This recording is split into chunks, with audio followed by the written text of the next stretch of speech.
Hola, tengo 68 años y vivo en Guadalajara. Una mañana llegó una carta que cambió todo. Mi casa había sido vendida sin mi consentimiento, la casa donde cría a mis 4 hijos, donde cada rincón guardaba 43 años de recuerdos. Descubrí que mi propio hijo había falsificado mi firma para venderla, pero lo más impactante fue cuando conocí al comprador. Era él, el hombre que amé perdidamente a los 21 años, antes de que mi familia me obligara a casarme con otro. El destino nos reunió de la forma más dolorosa, pero juntos descubrimos una traición que iba mucho más profundo de lo que imaginaba. Decidí contar mi historia porque sé que hay mujeres que también han sido traicionadas por quienes más confían, y si mi experiencia puede darles fuerza, entonces vale la pena. Si mi historia te conmueve, déjame tu comentario, dale like y suscríbete. ¿Sabes lo importante que es para mí no sentirme sola en esto? Me llamo Rosa María Contreras. Tengo 68 años y vivo en Guadalajara, Jalisco, desde que nací. Hoy vengo a contarles una historia que guardé en silencio durante más de un año, una historia que todavía me hace temblar cuando la recuerdo.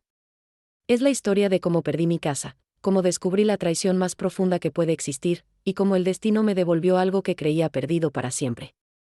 Si me acompañan hasta el final, prometo compartirles cada verdad, por dolorosa que sea. Aquella mañana de septiembre comenzó como todas las demás. Me levanté a las 5 para preparar los tamales que vendía en el mercado. El aroma de la masa con manteca llenaba mi cocina mientras el comal calentaba sobre la estufa.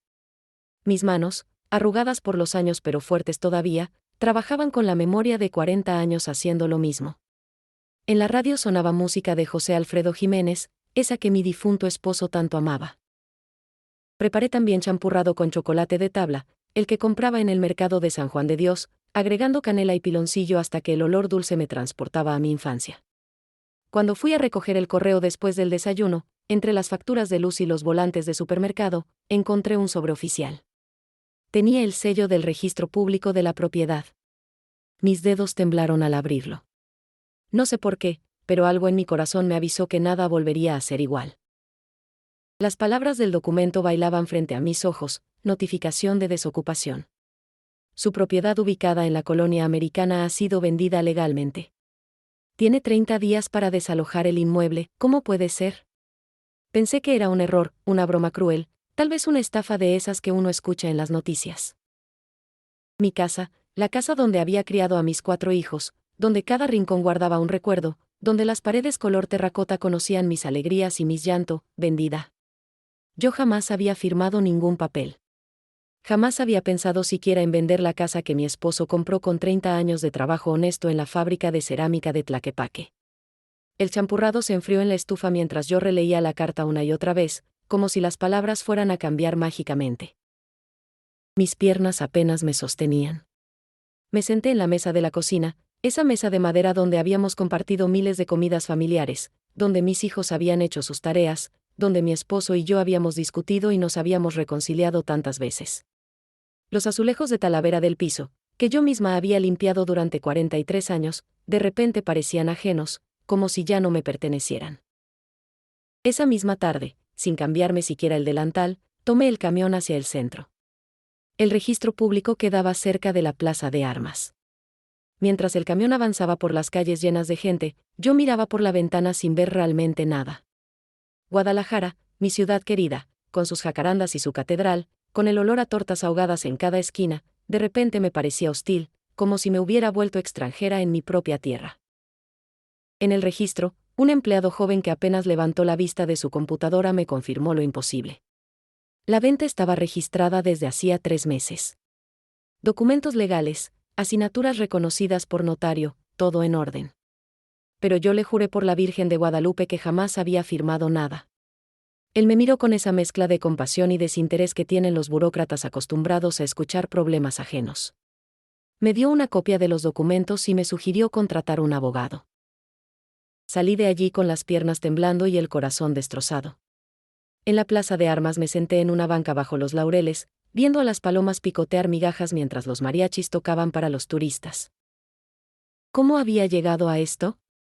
Yo, Rosa María Contreras, una mujer que siempre había sido fuerte, que había criado 4 hijos sola después de que mi esposo murió hace 10 años, que había trabajado desde antes del amanecer hasta después de la puesta del sol para mantener a mi familia. Ahora iba a perder el único refugio que me quedaba. Esa noche no pude dormir. Me quedé sentada en la sala, mirando las fotografías en la pared.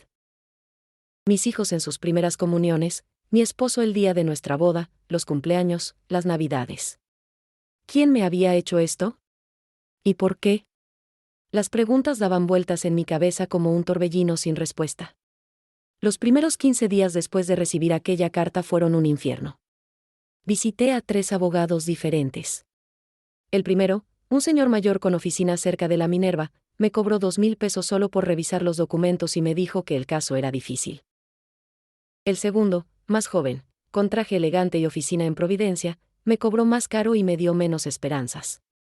El tercero, recomendado por una vecina, ni siquiera quiso tomar el caso cuando vio que yo no tenía dinero para pagar sus honorarios por adelantado. Cada noche volvía a mi casa derrotada. Preparaba la cena sin hambre, veía las telenovelas sin prestar atención, me acostaba tarde y me levantaba temprano para seguir buscando respuestas. Mis hijos llamaban de vez en cuando desde sus ciudades, preguntando cómo estaba. A ninguno le mencioné lo que estaba pasando. Todavía no. Algo en mi corazón me decía que esperara, que investigara más antes de involucrarlos. Fue mi compadre Esteban, el padrino de bautismo de mi hijo menor, quien me dio la primera pista real.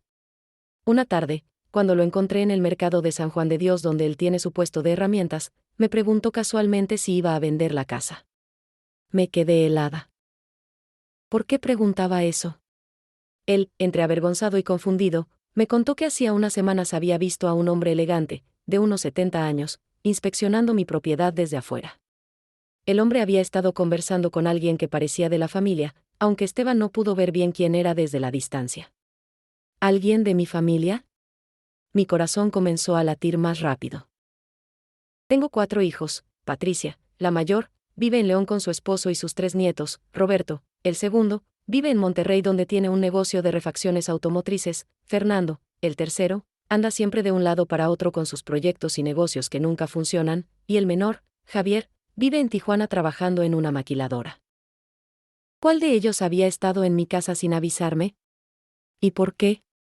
Esa noche comencé a buscar en mis propios armarios, en mis propios cajones, como detective en mi propia casa. Fue en el cuarto de huéspedes, entre las cobijas de invierno que guardaba en el ropero viejo, donde encontré un sobremanila escondido hasta el fondo. Mis manos temblaban cuando lo abrí. Dentro había copias de documentos, una supuesta carta poder que yo habría firmado 6 meses atrás, dándole procuración completa a Fernando, mi hijo del medio, para vender la propiedad. Mi firma estaba allí, perfecta, idéntica a la mía. Pero yo jamás había firmado eso. Me senté en el piso del cuarto, con el sobre en las manos, y lloré como no lloraba desde el funeral de mi esposo. Fernando. Mi Fernando. El niño que había sido tan cariñoso, que me ayudaba en la cocina cuando era pequeño, que me llevaba flores cada día de las madres. ¿Cómo había podido hacerme esto? Recordé entonces que en los últimos meses él había estado distante, visitándome menos, contestando mis llamadas con prisas. Siempre tenía una excusa, un nuevo negocio en Guadalajara, reuniones importantes, viajes a la capital. Ahora todo tenía sentido. Pasé esa noche en vela, recordando. Fernando siempre había sido el hijo problemático. No malo, no cruel, pero sí soñador y desorganizado. Desde joven había tenido ideas de negocios que nunca prosperaban. Una taquería que quebró en 6 meses, una tienda de celulares que fue asaltada y cerró, un servicio de transporte que nunca despegó. Siempre necesitaba dinero prestado, siempre tenía un plan garantizado, que esta vez sí funcionaría. Y yo, como buena madre mexicana, siempre lo había perdonado, siempre lo había ayudado con lo poco que tenía. Pero esto era diferente. Esto no era pedir prestados 1,000 pesos o quedarse a vivir unos meses en mi casa. Esto era robarme todo lo que me quedaba en el mundo. La traición dolía más que cualquier pobreza, más que cualquier dificultad que había enfrentado en mis 68 años de vida. ¿Cómo miras a los ojos al hijo que te robó tu hogar? ¿Cómo perdonas algo así? Al día siguiente intenté llamar a Fernando. Su teléfono sonaba y sonaba sin respuesta. Le dejé mensajes. Nada. Le escribí por WhatsApp. Leído, pero sin respuesta. Era obvio que me estaba evitando. Llamé entonces a Patricia, mi hija mayor. Ella siempre había sido la responsable, la que mantenía unida a la familia. Le conté todo. Su silencio al otro lado de la línea fue largo y pesado. Finalmente me dijo que hablaría con Fernando, que investigaría, que no me preocupara. Pero en su voz detecté algo extraño, algo que no supe identificar entonces pero que después me atormentaría. Los días pasaban y el plazo de desocupación se acercaba como una tormenta inevitable. Llegó el día marcado en la notificación. 30 días después de aquella carta que había cambiado mi vida. Era un martes de octubre, uno de esos días en que Guadalajara amanece fresco y termina caluroso al mediodía. Yo había decidido que no me iría de mi casa sin pelear, sin al menos ver la cara de quien me la había arrebatado. Me levanté temprano, como siempre, pero esa mañana no preparé tamales para vender. En su lugar, me vestí con mi mejor blusa bordada, la que había comprado en Tlaquepaque hacía años, me arreglé el cabello con cuidado y esperé. El jardín delantero estaba hermoso esa mañana. Mis rosas rojas, las que había plantado cuando estaba embarazada de Patricia hace 47 años, florecían con fuerza desafiando cualquier lógica. Las había regado el día anterior, tal vez por última vez, pensando que pronto otras manos cuidarían de ellas, o tal vez las dejarían morir. El bugambilia que trepaba por la reja había florecido con ese color magenta intenso que tanto me gustaba. Todo estaba tan vivo, tan mío, y al mismo tiempo tan ajeno ya. A las 10 de la mañana escuché un carro estacionarse frente a mi casa. Mi corazón latía tan fuerte que podía sentirlo en mis oídos. Me asomé por la ventana de la sala. Era un carro elegante, color plata, de esos que uno ve en las zonas ricas de la ciudad. Un hombre alto salió del vehículo. Usaba pantalones de vestir oscuros, camisa blanca, lentes oscuros. Caminó hacia la reja de mi casa con la seguridad de alguien que tiene todo el derecho de estar allí. Yo salí al porche, con las piernas temblando pero la cabeza en alto. No iba a demostrar miedo. Cuando él llegó a la reja y se quitó los lentes para verme mejor, el tiempo se detuvo completamente. Esos ojos. Ese rostro que había envejecido pero que seguía siendo inconfundible. La forma de su boca, la línea de su mandíbula, incluso esa pequeña cicatriz sobre la ceja derecha que se había hecho de niño. Era él. Después de 47 años, era Miguel Ángel Moreno, el primer hombre que había amado en mi vida, el hombre que había partido mi corazón cuando tenía 21 años. Mi boca se abrió pero no salieron palabras. Él sonrió, esa sonrisa medio torcida que solía derretirme cuando éramos jóvenes, y dijo simplemente, «Hola, Rosita». Ha pasado mucho tiempo. Su voz era más profunda, más ronca por los años, pero seguía siendo la misma voz que me había susurrado promesas de amor eterno bajo los arcos del centro histórico tantas décadas atrás. Finalmente encontré mi voz, aunque salió quebrada, furiosa, confundida. «¿Qué haces aquí, Miguel Ángel? ¿Cómo te atreves a comprar mi casa? ¿Cómo supiste dónde vivía?» Las preguntas salían atropelladas, cada una cargada con 47 años de dolor, de preguntas sin respuesta, de una vida que pudo ser y nunca fue. Él levantó las manos en gesto de paz, como tratando de calmarme, y pidió permiso para explicar. Contra todo mi juicio, contra toda lógica, abrí la reja y lo dejé pasar. Nos sentamos en el porche, en esas sillas de hierro forjado que mi esposo había comprado en un remate hacía años. El aroma de las rosas nos rodeaba. Miguel Ángel se quitó los lentes completamente y pude ver sus ojos, todavía del mismo color café que recordaba, pero ahora con arrugas alrededor. Me contó una historia que me dejó sin aliento. Él no había comprado mi casa sabiendo que era mía. Hacía 3 meses, un abogado de Tijuana lo había contactado con una propuesta extraña. Alguien quería vender una propiedad en Guadalajara y específicamente ofrecérsela a él, usando el viejo domicilio donde yo vivía de joven, antes de casarme. El precio estaba muy por debajo del valor de mercado. La oferta incluía el domicilio exacto, fotografías de la propiedad, todo legal y en orden. Miguel Ángel, que había prosperado en Phoenix con un negocio de importación y exportación, había aceptado por pura nostalgia. Él pensaba que yo ya no vivía allí, que tal vez la casa había pasado a otros dueños después de tantos años. Nunca imaginó que yo seguía siendo la dueña, que todavía vivía entre esas paredes. Me juró por su madre que si hubiera sabido, jamás habría aceptado la compra. Yo lo escuchaba con una mezcla de emociones tan complejas que ni yo misma las entendía. Había rabia, sí, pero también una tristeza profunda. Y debajo de todo eso, si era honesta conmigo misma, había algo más, el eco de un amor que creía muerto hace décadas pero que aparentemente todavía latía débilmente en algún rincón de mi corazón. Miguel Ángel y yo pasamos esa primera tarde sentados en mi sala, con tazas de café que se enfriaban mientras hablábamos. Le ofrecí pan dulce de la panadería de la esquina, esas conchas y orejas que siempre compraba. Él aceptó con una sonrisa nostálgica, diciendo que hacía años no comía pan dulce mexicano de verdad. Comenzamos con cuidado, tanteando el terreno de conversaciones que habían quedado interrumpidas casi medio siglo atrás. Le pregunté por qué se había ido a Phoenix tan repentinamente en 1978. Recordaba ese día como si fuera ayer. Yo tenía 21 años, él 23. Estábamos enamorados con esa intensidad que solo los jóvenes conocen. Hacíamos planes de casarnos en secreto, de escaparnos si era necesario, porque mi padre no lo aprobaba. Miguel Ángel era hijo de un carpintero, de familia humilde, mientras que mi padre era dueño de una ferretería medianamente exitosa y tenía otros planes para mí.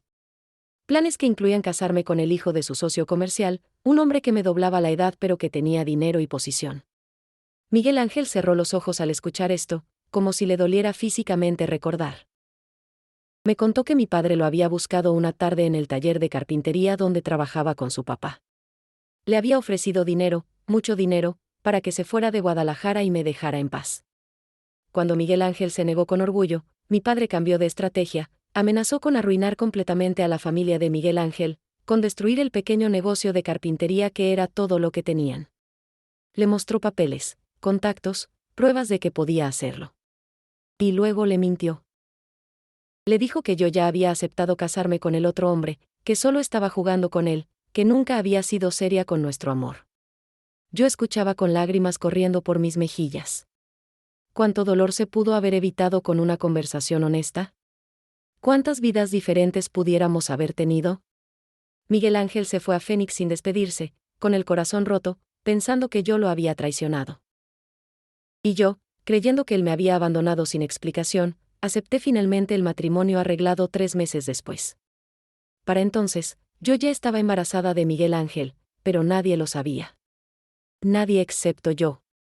La confesión salió de mis labios después de tantos años de silencio: tuve un hijo tuyo, Miguel Ángel.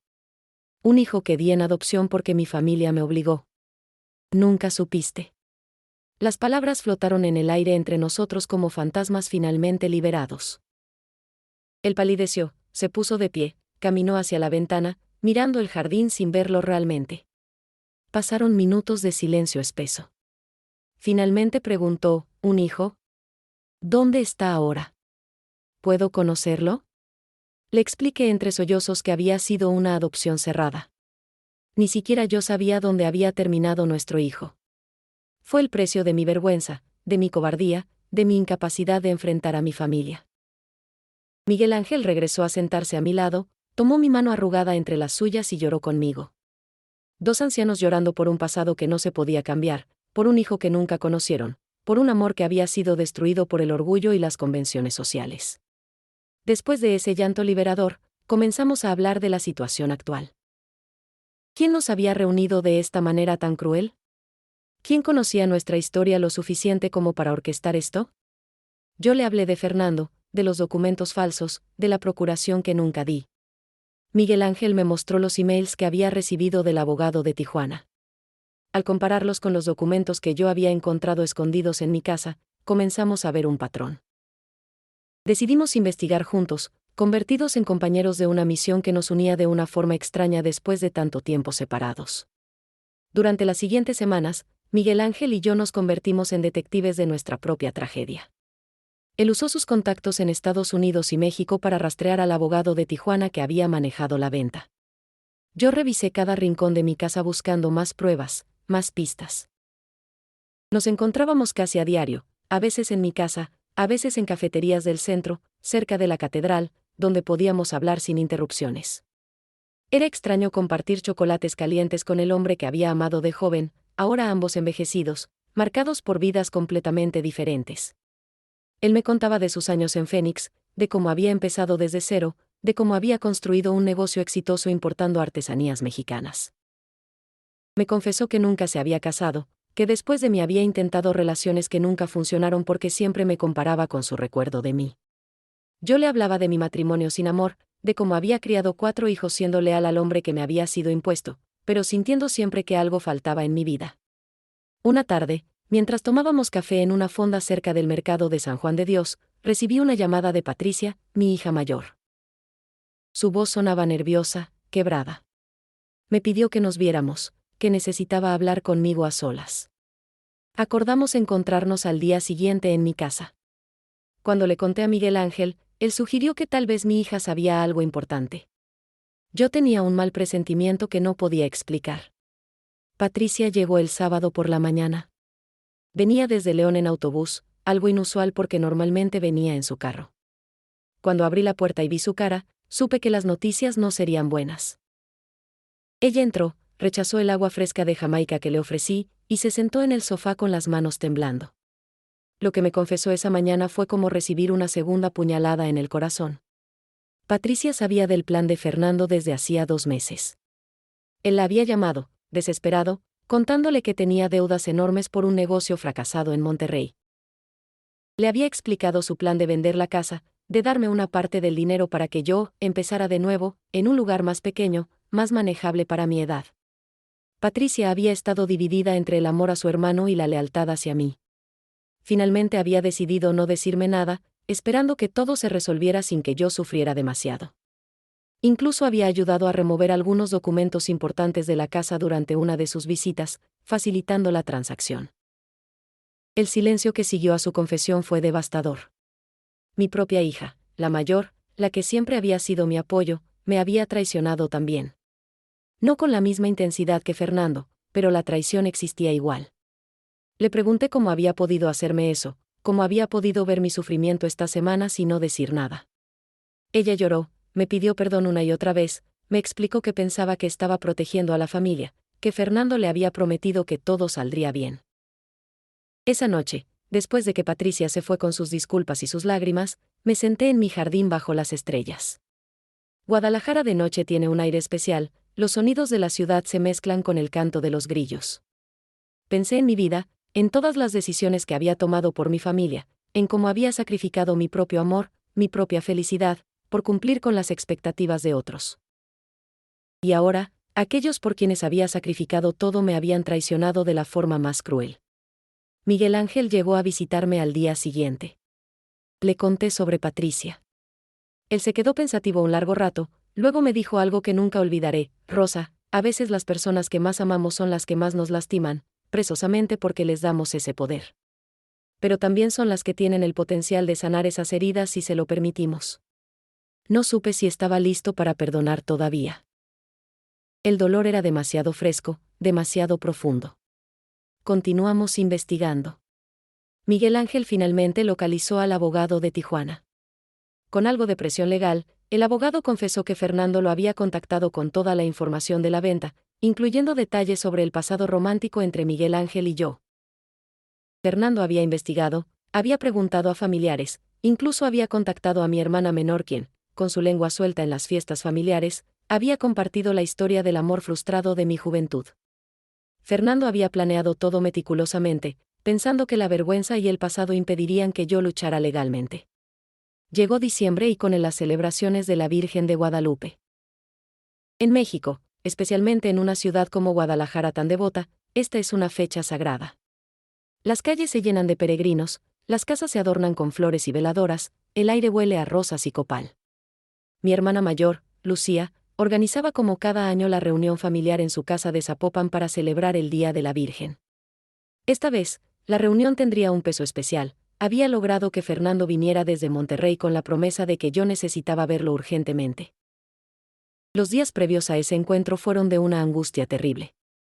Practicaba en mi mente las palabras que le diría, las preguntas que le haría, pero sabía que cuando lo tuviera frente a frente todo sería diferente. Miguel Ángel me acompañó en esos días, no físicamente a la reunión familiar porque no era apropiado todavía, pero sí emocionalmente, dándome fuerza y recordándome que yo merecía respuestas y justicia. La casa de mi hermana Lucía estaba hermosa esa tarde del 12 de diciembre.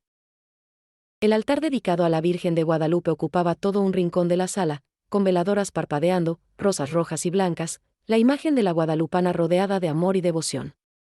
El olor a tamales y atole llenaba el ambiente. Llegué temprano, con el estómago hecho un nudo. Patricia ya estaba allí con su esposo e hijos. Roberto había llegado desde Monterrey con su familia. Javier, mi hijo menor, había venido desde Tijuana.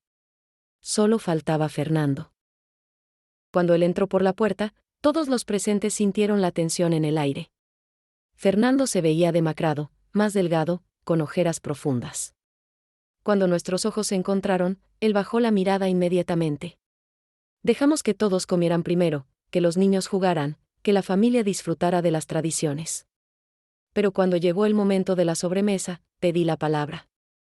Mi voz temblaba pero salió fuerte cuando dije, tenemos que hablar de algo muy serio. Fernando, creo que sabes de qué se trata. El silencio que cayó sobre la reunión fue absoluto. Incluso los niños parecieron sentir que algo importante estaba pasando y se callaron. Fernando cerró los ojos, respiró profundo, y finalmente asintió. Lucía, confundida, preguntó qué pasaba. Entonces les conté todo. Les conté de la carta de desalojo, de los documentos falsificados, de la casa vendida sin mi conocimiento, de cómo Fernando había usado información familiar para orquestar todo. A medida que hablaba, las caras de mis familiares pasaban de la confusión a la incredulidad y luego al horror. Fernando finalmente habló. Su voz era apenas un susurro. Confesó todo. Las deudas enormes que tenía por un negocio de transporte que había fracasado en Monterrey. Los prestamistas que lo amenazaban. La desesperación que lo había llevado a considerar opciones impensables. Me miró con lágrimas en los ojos y dijo, mamá, lo siento. Pensé que te estaba ayudando. Pensé que podrías empezar de nuevo con el dinero, en un lugar más pequeño, sin tantas responsabilidades. Nunca quise lastimarte así. Pero luego vino la parte que me destrozó aún más. La idea de vender específicamente a Miguel Ángel había venido de un notario corrupto que le había sugerido que, si conocía algún secreto familiar vergonzoso, podría usarlo para evitar que yo luchara legalmente por la casa. Fernando había seguido el consejo, creyendo que yo preferiría perder la casa que enfrentar el pasado públicamente. Roberto, mi segundo hijo, se puso de pie furioso y confrontó a Fernando. Patricia lloraba en un rincón. Javier, el menor, me abrazó diciendo que él no sabía nada, que si hubiera sabido habría hecho algo. La familia se dividió esa noche en la casa de mi hermana, bajo la mirada serena de la Virgen de Guadalupe. Algunos defendían a Fernando diciendo que había actuado por desesperación, no por maldad. Otros lo condenaban por su traición imperdonable. Pero lo que nadie esperaba fue lo que dije después. Les conté de Miguel Ángel, del amor de mi juventud que había regresado de esta forma tan extraña, del hijo que habíamos tenido juntos y que nadie en la familia conocía. Ese secreto, guardado por 47 años, finalmente salió a la luz. Las caras de asombro de mis hijos, de mis hermanos, de mis sobrinos, me mostraron cuánto de mi vida había mantenido oculto por vergüenza y miedo al juicio familiar. Después de aquella confrontación devastadora en casa de mi hermana, comenzó la verdadera batalla legal. Miguel Ángel contrató a los mejores abogados que pudo encontrar en Guadalajara. Él insistió en pagar todos los gastos legales, diciéndome que era lo mínimo que podía hacer después de haberse visto involucrado, aunque sin saberlo, en este fraude. Yo acepté su ayuda, no sin cierta vergüenza al principio, pero entendiendo que sola no podría enfrentar el sistema legal mexicano con sus complicaciones y su burocracia interminable. Los abogados descubrieron rápidamente que el notario que había autenticado mi supuesta firma era el mismo que estaba bajo investigación en Zapopan por varios casos similares de fraude. Se llamaba licenciado Héctor Valdés, un hombre de unos 50 años con oficina elegante en una zona cara de la ciudad, pero con una reputación cada vez más cuestionable. Resultó que Fernando no había sido su única víctima ni su único cómplice. El notario operaba un esquema complejo donde ayudaba a personas desesperadas a falsificar documentos de propiedades, tomando una comisión sustancial de cada transacción.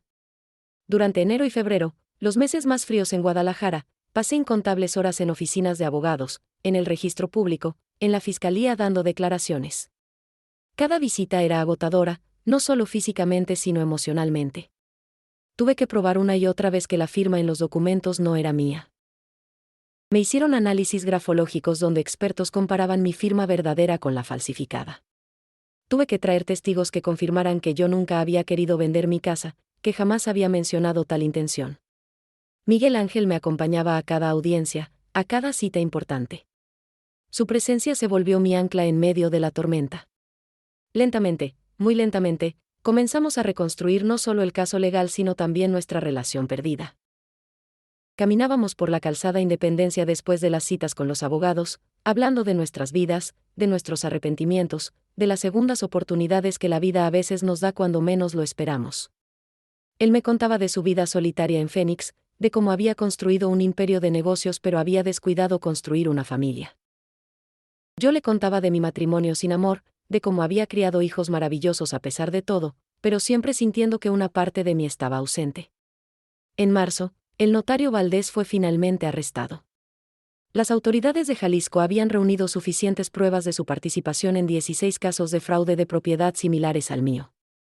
Cuando lo interrogaron, confesó todo en un intento de conseguir una sentencia reducida. Admitió haber falsificado mi firma, admitió haber aconsejado a Fernando sobre cómo usar mi pasado contra mí, admitió haber lucrado mucho más que mi propio hijo en esta transacción. Esta confesión fue el punto de inflexión en mi caso. De repente, teníamos pruebas concretas, testimonios verificables, un culpable confesado. Pero el alivio legal vino acompañado de más dolor emocional. Fernando fue citado como testigo contra el notario, pero también enfrentaba sus propias consecuencias legales. Los abogados me explicaron que, aunque mi hijo también era víctima de la manipulación del notario, no estaba libre de responsabilidad. Había participado activamente en el fraude, había proporcionado información personal mía, había firmado documentos sabiendo que yo no estaba al tanto. Como su madre, tuve que tomar una decisión imposible: testificaba contra mi propio hijo o permitía que la injusticia quedara sin consecuencias completas. Pasé noches enteras sin dormir, rezando ante la imagen de la Virgen de Guadalupe en mi sala, pidiéndole guía, pidiéndole fuerza. Miguel Ángel me aconsejó hacer lo correcto, por doloroso que fuera. Me recordó que el amor verdadero a veces significa dejar que nuestros seres queridos enfrenten las consecuencias de sus acciones, que solo así pueden crecer y cambiar realmente. Finalmente, con el corazón destrozado pero la conciencia clara, decidí testificar contra Fernando. No para destruirlo, sino para establecer la verdad, para que él también pudiera eventualmente sanar de esta experiencia terrible. El día del testimonio fue uno de los más difíciles de mi vida. Sentada en esa sala fría del juzgado, mirando a mi hijo sentado del otro lado con su abogado, tuve que relatar cada detalle de cómo descubrí el fraude, cómo encontré los documentos escondidos, cómo él me había evadido durante semanas. Fernando lloraba mientras yo hablaba. Yo también lloraba por dentro, aunque mantuve la compostura exterior. En abril, con las jacarandas tiñendo de morado las calles de Guadalajara, llegó el fallo judicial. La venta fue oficialmente anulada. La casa era mía de nuevo, legalmente, completamente. El juez determinó que había sido víctima de un fraude elaborado, que mi firma había sido falsificada, que nunca había dado consentimiento para la transacción. Fernando recibió una sentencia de libertad condicional y servicio comunitario, junto con la obligación de pagar una compensación económica. El notario Valdés enfrentaba años de prisión por sus múltiples crímenes. Debería haber sido un momento de pura alegría, pero en realidad fue agridulce. Había ganado mi casa, sí, pero había perdido la ilusión de una familia perfecta. La relación con Fernando estaba rota de formas que no sabía si algún día se repararían. Patricia intentaba reconstruir mi confianza con visitas frecuentes y gestos de arrepentimiento, pero todavía había una barrera entre nosotras. Roberto y Javier, aunque inocentes en todo esto, se sentían culpables por no haber estado más presentes, por no haber notado las señales de que algo malo estaba pasando con su hermano. Pero en medio de todo ese dolor familiar, algo inesperado floreció. Mi relación con Miguel Ángel se profundizó de maneras que no había imaginado posible a nuestras edades. No era el amor apasionado de dos jóvenes de 20 años. Era algo más profundo, más sereno, construido sobre una base de experiencias compartidas, de dolor mutuo, de comprensión real. Él extendió su estadía en Guadalajara, alquilando un departamento en Providencia, posponiendo su regreso a Phoenix indefinidamente. Una tarde de mayo, sentados en mi jardín mientras el sol se ponía tiñendo el cielo de naranja y rosa, Miguel Ángel me hizo una propuesta. Quería contratar un investigador privado para buscar a nuestro hijo, el bebé que había dado en adopción 47 años atrás. Era una posibilidad remota, me advirtió, las adopciones cerradas de esa época eran casi imposibles de rastrear. Pero él sentía que debíamos intentarlo, que ese hijo merecía saber la verdad de su origen, que nosotros merecíamos la oportunidad de conocerlo aunque fuera brevemente. La idea me aterraba y me emocionaba a partes iguales. ¿Qué le diría a un hijo de casi 50 años que nunca conocí? ¿Cómo explicaría que lo había abandonado? ¿Me odiaría? ¿Querría siquiera conocerme? Miguel Ángel, con su optimismo inquebrantable, me aseguró que si nuestro hijo era una buena persona, entendería las circunstancias imposibles en las que habíamos estado. Le dije que sí, que intentáramos buscarlo. El investigador privado, un hombre serio llamado Rodrigo con oficina cerca del expiatorio, comenzó su búsqueda. Nos advirtió que podía tomar meses, incluso años, si es que encontraba algo. Mientras tanto, mi vida continuaba. Volví a vender mis tamales en el mercado, pero ahora con renovada energía. La lucha legal había terminado, mi casa era mía nuevamente, y tenía al lado un compañero que entendía mi historia completa.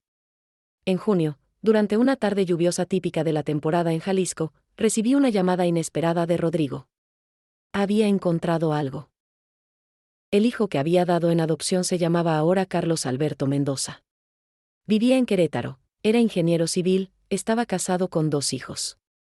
Y lo más sorprendente, él también había estado buscándome durante años, registrado en varias organizaciones de reunificación familiar. Rodrigo tenía su número telefónico, su dirección, incluso fotos recientes. Me las mostró, un hombre de 47 años, alto, con los ojos de Miguel Ángel y mi nariz, con una sonrisa amable que me hizo llorar instantáneamente. Miguel Ángel y yo pasamos varios días decidiendo cómo contactarlo. Finalmente, escribí una carta. En ella le explicaba quién era yo, las circunstancias de su adopción, que nunca lo había olvidado, que no pasaba un solo día sin pensar en él. Le di mi número de teléfono y le dije que solo lo contactaría si él quería, que respetaría completamente su decisión si prefería no conocerme. Rodrigo entregó la carta personalmente. 2 días después, mi teléfono sonó. Era él. Carlos Alberto. Nuestra conversación duró 3 horas. Él lloró, yo lloré, Miguel Ángel, quien escuchaba a mi lado, también lloró. Carlos nos contó que sus padres adoptivos habían sido maravillosos, que había tenido una infancia feliz, pero que siempre había sentido curiosidad por sus orígenes. Nos dijo que no venía con resentimiento sino con ganas de conocer su historia completa. Acordamos reunirnos en 2 semanas en Guadalajara. Él vendría con su esposa, queriendo conocer a sus padres biológicos. Esas 2 semanas fueron de preparación emocional intensa. Limpié mi casa de arriba abajo, cociné todos sus platillos favoritos basándome en lo que me había contado por teléfono, preparé álbumes de fotos familiares para mostrarle de dónde venía. Miguel Ángel estaba tan nervioso como yo. El día que Carlos Alberto llegó a Guadalajara fue uno de los más emotivos de toda mi vida. Habíamos acordado encontrarnos en mi casa, en esa sala donde tantas historias habían comenzado y terminado. Miguel Ángel estaba conmigo, ambos vestidos con nuestras mejores ropas, ambos temblando de nervios y anticipación. Cuando sonó el timbre, mi corazón casi se detuvo. Abrí la puerta y allí estaba él, mi hijo, el bebé que había cargado en mi vientre 47 años atrás, ahora un hombre maduro, profesional, con su propia familia. Nos abrazamos en el umbral de la puerta y lloramos. Su esposa, María Elena, una mujer dulce de Querétaro, también lloraba. Miguel Ángel se acercó con pasos lentos, extendió su mano, pero Carlos lo abrazó en lugar de estrecharla. Papá, dijo simplemente, y esa palabra rompió todas las barreras que quedaban. Pasamos esa tarde compartiendo historias, llenando los vacíos de casi medio siglo.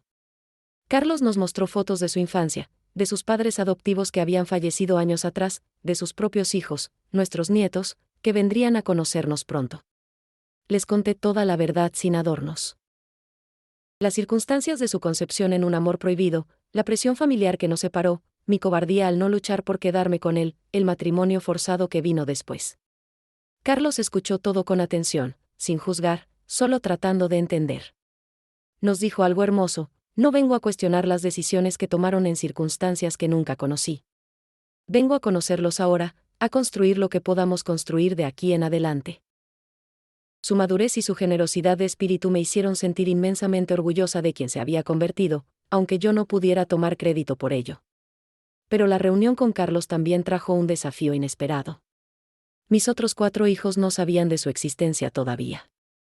Habían escuchado la historia durante la confrontación familiar en diciembre, pero no sabían que lo habíamos encontrado, que ahora era una presencia real en nuestras vidas.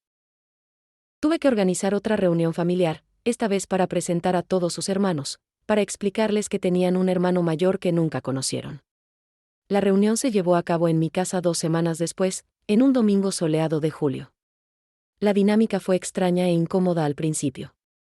Patricia, Roberto, Fernando y Javier llegaron sin saber exactamente qué esperar.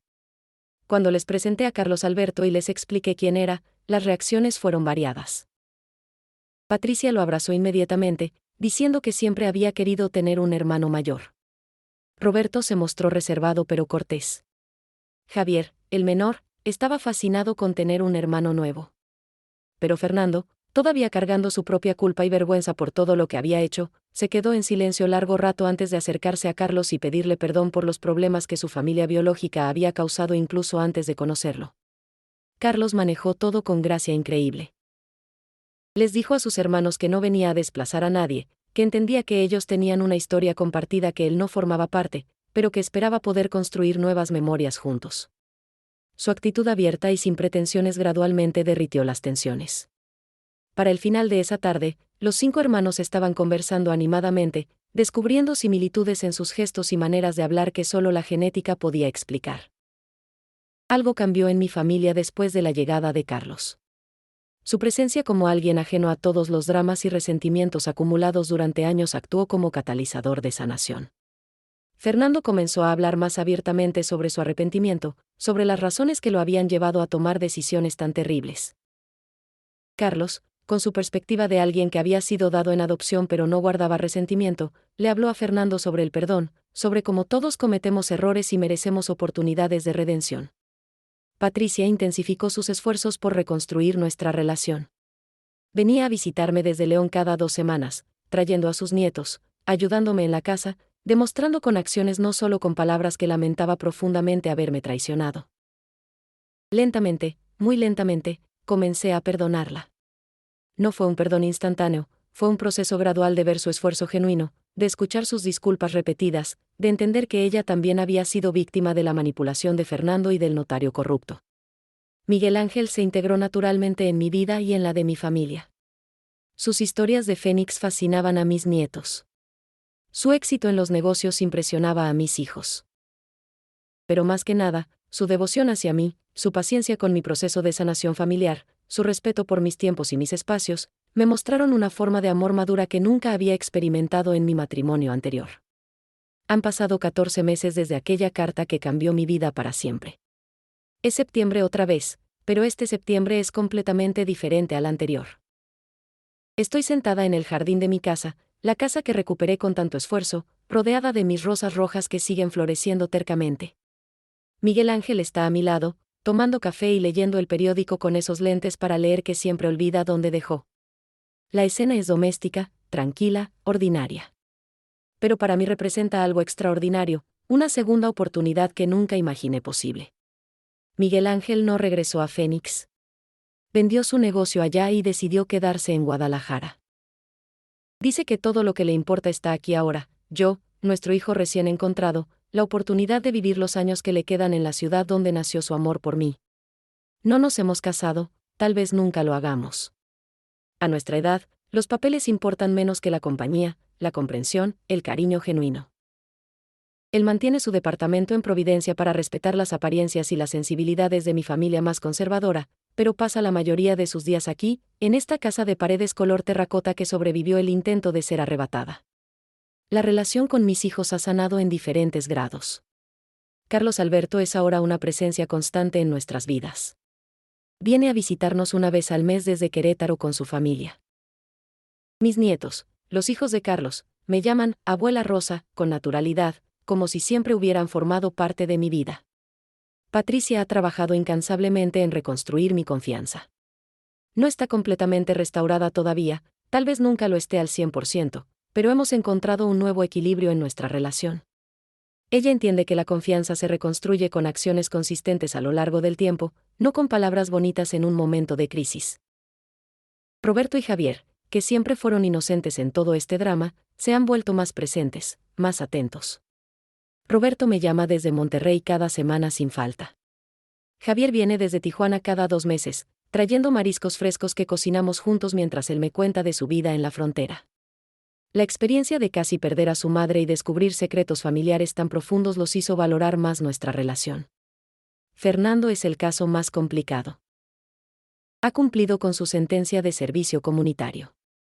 Trabaja ahora en un centro comunitario en Zapopan, ayudando a otras personas con problemas financieros a encontrar soluciones legales y éticas, una especie de redención irónica. Nos vemos ocasionalmente, en comidas familiares cuidadosamente orquestadas donde la conversación se mantiene ligera y superficial. No he podido perdonarlo completamente todavía. Tal vez algún día pueda, pero por ahora mantenemos una distancia cordial. Él lo acepta con humildad, entendiendo que hay consecuencias para las traiciones que cometió. He aprendido lecciones importantes en estos 14 meses que han transformado mi forma de ver la vida. Aprendí que la familia perfecta es un mito, que todos somos humanos con defectos y capacidades de lastimar incluso a quienes más amamos. Aprendí que recuperar algo valioso a veces significa perder ilusiones que manteníamos sobre las personas y las relaciones. Aprendí que el amor verdadero puede sobrevivir 47 años de separación y regresar, no igual que antes, pero quizás mejor, más maduro, más real. También aprendí sobre mi propia fortaleza. Durante todos esos años de matrimonio sin amor, de criar hijos sola después de enviudar, de trabajar desde el amanecer hasta el anochecer, yo pensaba que era fuerte por aguantar, por sacrificarme, por poner siempre a otros primero. Pero esta experiencia me enseñó otro tipo de fortaleza, la fortaleza de pelear por lo que es mío, de confrontar traiciones, de exigir verdad y justicia, de reconstruir mi vida en mis propios términos a los 68 años. Miguel Ángel y yo hablamos a menudo de nuestro hijo adoptado, Carlos, y de cómo su aparición fue como un milagro que equilibró la balanza de todo el dolor que habíamos experimentado. Si Fernando no hubiera vendido fraudulentamente mi casa, Miguel Ángel nunca habría reaparecido en mi vida. Si Miguel Ángel no hubiera reaparecido, nunca habríamos buscado a Carlos. El dolor, parece, a veces es necesario para que ocurran los milagros. No justifico lo que Fernando hizo, pero puedo ver ahora cómo algo bueno emergió de algo terrible. Sigo vendiendo tamales en el mercado, no porque lo necesite económicamente ahora que Miguel Ángel insiste en ayudarme financieramente, sino porque me gusta. Me gusta la rutina, el contacto con la gente, la sensación de crear algo con mis manos que alimenta y da placer a otros. Pero ahora regreso a casa para algo más que una casa vacía llena de recuerdos. Regreso a compañía, a conversaciones, a planes para el futuro. Hemos comenzado a viajar un poco, Miguel Ángel y yo. Fuimos a Oaxaca el mes pasado, paseando por las calles coloniales, comiendo tlayudas y mole negro, visitando sitios arqueológicos que nunca había tenido oportunidad de conocer. Planeamos ir a Guanajuato el próximo mes, luego tal vez a San Miguel de Allende. Estamos recuperando el tiempo perdido, creando nuevos recuerdos que honran tanto nuestro pasado como nuestro presente. Mis vecinos conocen ahora la historia completa. En México, especialmente en barrios tradicionales como el mío, los secretos son difíciles de mantener. Pero en lugar del juicio que temía, he encontrado apoyo. La señora Guadalupe de la casa de al lado me trae caldo de pollo cuando ve que estoy cansada. Don Ramiro, el señor que vende flores en la esquina, me regala rosas cada viernes diciendo que una mujer que peleó así por su casa merece flores. La comunidad me ha abrazado en mi vulnerabilidad revelada.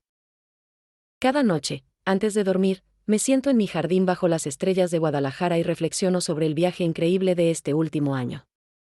Pienso en la Rosa María que era hace 14 meses, una mujer que había pasado su vida entera sacrificándose por otros, que había enterrado su verdadero amor por conveniencia familiar, que había dado un hijo en adopción por miedo al rechazo social, que había vivido en un matrimonio sin pasión por lealtad y deber. Y luego miro a la Rosa María que soy ahora, una mujer que peleó por su hogar, que recuperó su amor perdido, que se reunió con el hijo que pensaba perdido para siempre, que exigió verdad y justicia incluso cuando significaba confrontar a su propia familia. Si pudiera decirle algo a otras mujeres que tal vez están pasando por situaciones similares, les diría esto: nunca es demasiado tarde para pelear por lo que es tuyo, para exigir ser tratada con dignidad, para elegir tu propia felicidad. Les diría que la familia verdadera no es solo sangre, es respeto y amor mutuo. Les diría que el perdón es posible pero debe ser ganado con acciones, no solo con palabras. Les diría que a veces el dolor más grande abre la puerta a las bendiciones más inesperadas. Miguel Ángel acaba de traerme una taza de té de canela, la que él sabe que me gusta antes de dormir. Me besa la frente y me dice que mañana quiere llevarme al rastro de Tonalá para buscar nuevos azulejos para la cocina. Yo sonrío y acepto. Esta es mi vida ahora, ordinaria, doméstica, pero llena de un amor y una paz que nunca conocí en mis primeros 67 años. Miro mi casa, sus paredes color terracota iluminadas por la luna, y siento gratitud profunda. No solo recuperé una propiedad, recuperé mi voz, mi fortaleza, mi derecho a vivir auténticamente.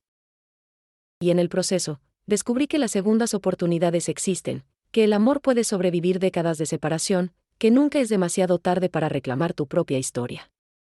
Esta es mi historia, la que prometí contarles desde el principio. Una historia de traición y redención, de pérdida y reencuentro, de dolor y sanación. Si les sirve de algo, si inspira a alguien a pelear por lo que es suyo, a no rendirse ante la injusticia, a creer en segundas oportunidades incluso cuando parecen imposibles, entonces cada lágrima, cada noche sin dormir, cada batalla legal, habrá valido la pena. La vida, descubrí a los 68 años, todavía tiene la capacidad de sorprendernos, de transformarnos, de regalarnos finales que nunca imaginamos posibles. Y por eso, a pesar de todo el dolor del camino, mi corazón está en paz.